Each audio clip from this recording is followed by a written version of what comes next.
Hey guys, in this video, we will be learning how to draw missing wall.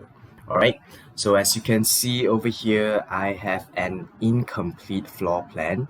Alright, so as you can see, some walls are not connected. So how do I draw my wall? Okay, so you need to come right here and click on draw wall.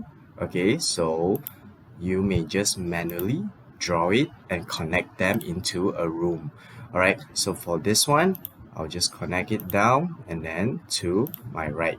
Okay, so immediately it will change and turn into a room.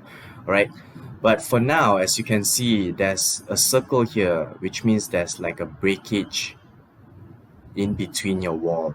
So whenever there's a breakage, you are not able to put in doors or windows. It will always auto adjust. Okay, so in order to put your door, you are required to move this circle to the edge of your room. Okay, so whenever you have a circle or a breakage in between of your wall, move it to the edge. So right now you can put in a door. All right, and there you have it. This is how to draw missing walls. Good luck trying, guys.